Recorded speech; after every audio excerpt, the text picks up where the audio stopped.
Aduh. Untuk mengelola negara sebesar Indonesia, ini kita perlu kerjasama tim. Kita harus kompak. Tidak ada lagi ego sektoral. Forkopimda harus kompak.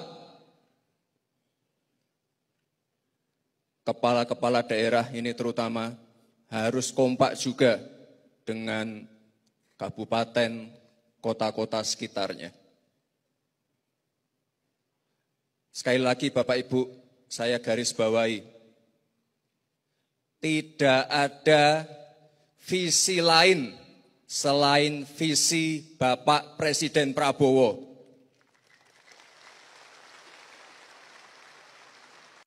Kasihan juga anak kecilnya, mungkin dikira mau dikasih minum asam sulfat, makanya ketakutan begitu sampai nangis.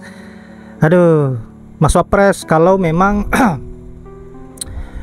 hanya turun untuk belusukan dan cilingak-cilinguk tanpa ada solusi sama sekali, lebih baik kembali lagi deh bagi-bagi susu seperti biasa. Itu lebih bagus daripada hanya turun belusukan seperti yang ada di video tadi. Malah merepotkan apa yang menjadi aktivitas, sampai-sampai anak kecil pun takut untuk melihat wajahnya si Mas Wapres ini. Nah sahabat-sahabat, bukan hanya Mas Wapres yang menjadi sindiran kali ini, netizen juga menyindir Pak Mulyono dan mengomentari mengenai persoalan maraknya korupsi di 2025 ini. Satu persatu mulai terbongkar. Bahkan uang zakat pun dikorupsi. Ini saya kira sudah sangat-sangat keterlaluan. Aduh, negeri ini betul-betul sangat-sangat memalukan. Nah sahabat-sahabat, untuk itu tanpa berlama-lama, tanpa banyak basa-basi, baiknya kita lanjut dulu bagaimana sindiran-sindiran netizen maupun komentar-komentarnya yang sangat menohok dan cerdas. Ini pada saat belusukan di pasar ya. Ditanya mengenai persoalan harga. Artinya asal susunya kan tempat disebutnya tidak tahu asal. Sama sekali tidak ada. Dah, ya. Ya Allah, Bapak jangan ngisin-ngisini lah Pak. Saya itu pendukungnya Bapak yang paling setia Bapak. Ojo ngisin-ngisini. Aku malu lah pada orang-orang yang ngatain, "Woi, junjunganmu karbitan." Saya malu Bapak. Tolonglah Bapak. Jangan ngisin-ngisini aku sebagai pendukung setia lagi Bapak. Apa nih? Sehari jadi presiden.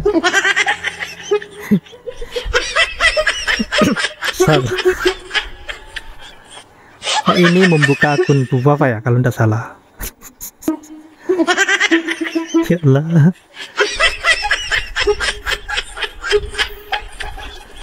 Nanti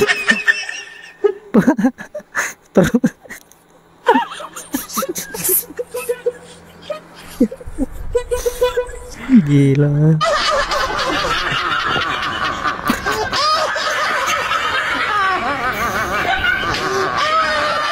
Bang Masinton. Nah, ini nih kelakuan pemerintah. Giliran susahnya aja curhat di depan media. Coba waktu mereka senang-senang, apakah mereka berani curhat seperti ini? Itu kan ada uang sitaan korupsi kemarin yang banyak itu. Uangnya pada kemana?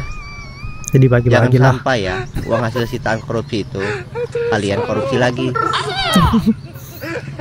Freeport itu bukan milik Amerika lagi, sudah milik Indonesia, milik negara kita. Jadi jangan punya ada bayangan di sini Freeport itu Amerika, sudah Indonesia. Sebentar lagi akan kita tambah jadi 61% lagi. Ngibul aja terus. Dan pendapatan Freeport sekarang ini 70% itu masuk ke negara. 70%. Allah. Begitu kita naik lagi menjadi 61% nantinya,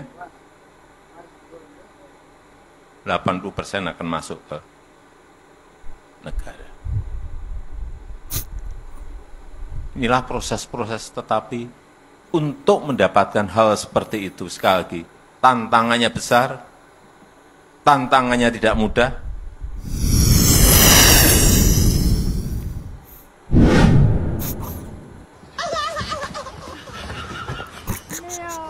Waduh,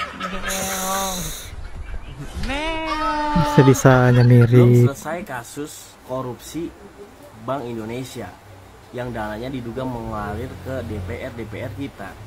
Ditambah lagi korupsi Pertamina. Belum selesai sampai situ, kita nggak tahu uangnya kemana. Muncul lagi dugaan korupsi di PLN yang dimana kerugian negaranya mencapai triliunan juga. Nggak sampai situ juga. Parah. KPK periksa ex petinggi PT Telkom karena ada dugaan korupsi digitalisasi SPBU Pertamina. Dan di Sukabumi ada pembuatan patung penyu yang menghabiskan dana 15,6 miliar ternyata hancur karena dibuatnya pakai kardus.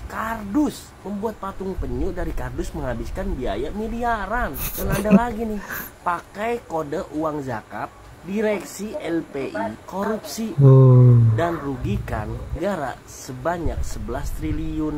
Salah siapa? Bukan salah para koruptornya, salah pemimpin petingginya. Karena tidak bisa tegas memberantas itu semua. Apa mungkin mereka juga bermain? Kata Ki Hajar Dewantara, jika pendidikan gagal membentuk manusia yang berkarakter, maka negara akan dipimpin oleh orang-orang yang rakus dan tidak bermoral. Contohnya ya pejabat-pejabat kita. Habis gelap, terbitlah kelam. Tak habis-habisnya problem korupsi di negeri ini. Belum hilang kasus Pertamina, kasus Timah, kasus yang lain. Kini muncul lagi kasus yang baru.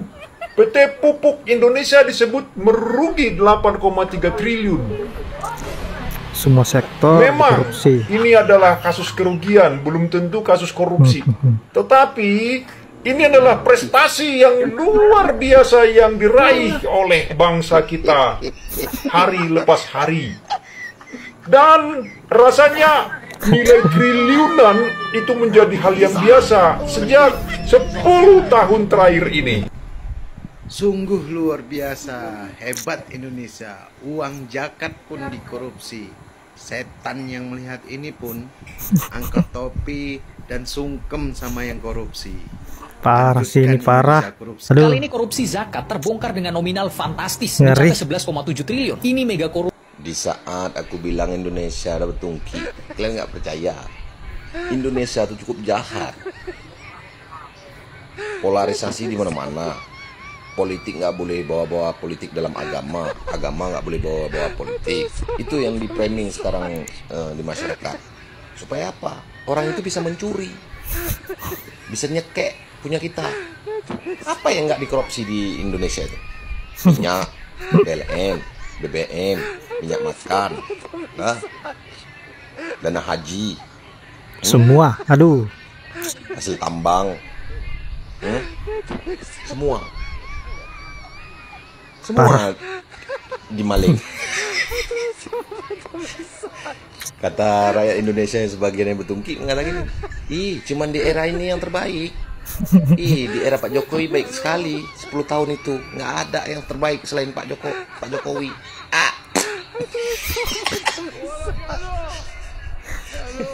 Maling di mana-mana kok bisa nggak tahu, Glenn. Alah, ya Allah ya Karim.